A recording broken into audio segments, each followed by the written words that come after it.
Hi, Bobby. Look, thank you very much for taking part in the Business Spotlight series. I'm going to hand over to you to introduce yourself, what you do, and also how long you've done it for. So my name is Bobby Lane. I run a multidisciplinary outsourcing practice called Factotum. It's the second iteration of outsourcing, which I first started providing outsourcing services in the accounting sector back in 2003.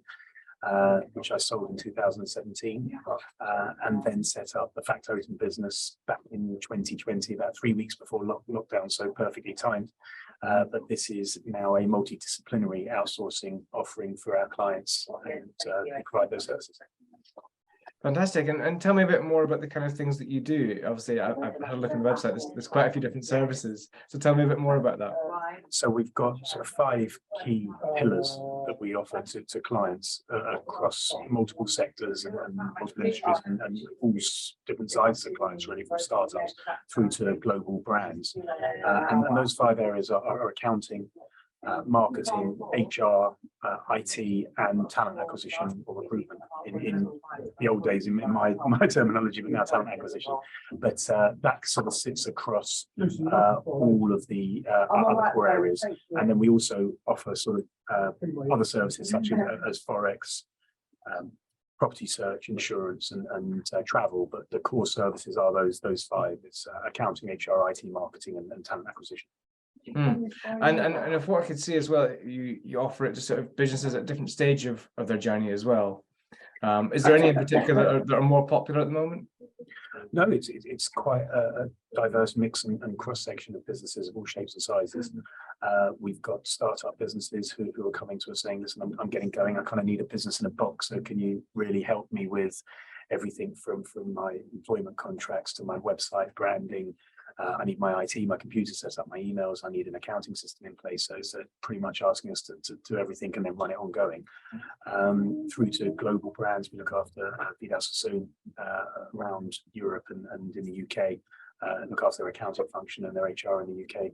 So it could be a large global brand that we're looking after multiple service areas down to a startup, one-man band startup. Getting going and looking at the bits where they've got gaps either internally or externally, so we can help across multiple levels. Fantastic. And I think we spoke briefly before we started, and you mentioned you've got, I think one office in Glasgow. Are you sort of spread throughout the UK? Well, we're mainly based in London and Hertfordshire. The core team's based in London and Hertfordshire. We've got our managed service desk for the IT division in Glasgow. And we've got part of our outsourcing team in Manchester. So, but the core area, the core team is based in London. Perfect. Look, you mentioned you started up around COVID. What was the impact of that on the new business at that point? Well, I think my previous business I started in 2003 was one of those situations where I kind of jumped off the cliff, built the plane on the way down, and hoped that by the time I got to the bottom it was fit for purpose and the engine would work and it would take off, and it did. We started February 2020, about 3 weeks before lockdown, and I was about to go off in the same vein. I was ready to launch myself off the cliff and was sort of leaning over it when COVID hit. And it caused, I suppose it made us rethink and take a different approach to building this business. I suppose following the analogy forward, in this instance, we kind of built a platform, put the rocket on the platform, refueled it, put the people in it, and we're ready to press the button when COVID ended and we were able to come out of lockdown.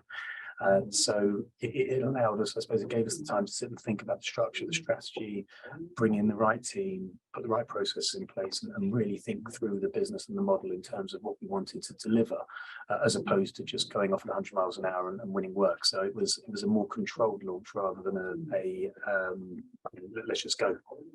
Yeah, so you were sort of ready to serve a bigger amount of clients at maintain the same service level, that kind of thing, basically. But we were very cautious. We wanted to make sure that we had the systems in place we could deliver. We took on a few clients during that period, but we didn't really want to go full business development and growth until we got to a point where we were ready and happy with what we did. And businesses evolve, things change, strategies change, and I'm kind of pleased we went through that process, because there were certain mistakes we made in the early days that we now, on reflection, sort of would have changed. But we've got to where we are, and it didn't really cause any harm to the business or the sort of road we were going down, because we had the time to make those changes and think it through. So I think it's a good thing for us. Excellent. And what would you say are the challenges moving forward for the business? I think, as with any fast-growing business, we've in the last 9 months we've added 25 people to headcount. We're growing triple-digit growth year on year. So it's managing that growth, making sure you can match the resource to the business that you're winning and the clients that you're winning, and you're building, and you're always building the right time, but not going too fast and taking on too many people because you go out of business, you won't have the cash flow to run it, but making sure that you match the resource to the business that's coming in and the growth rate that you're experiencing.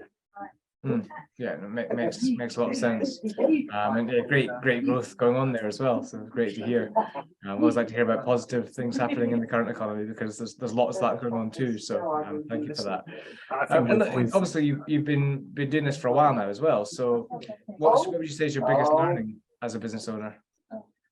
I think as a business owner, it's always making sure that you stay true to what your values are and what you're offering as a business. I think it's very important in a professional services practice where you're working with clients. It's making sure that you always remember that that's what you're in business for, to service the clients, and making sure you're responsive, you get back to your clients, you are dealing with them, and recognizing that sometimes they're having a bad day, and if they're being slightly frostier than normal, it's probably not you. It's them facing their own challenges, and you're there to sort of help and assist and advise and help them get through it. So I think that the key, I think one of the keys to success in any professional service practice is making sure you remember that you're servicing the clients. Great, thank you. And on a sort of similar but slightly different note, have you got any advice you'd give to your 18-year-old self? So my 18-year-old self, it was I suppose if you go back to my school reports when I was a very young boy, they used to say that I was very impatient and didn't sit still very often, and was always full of energy.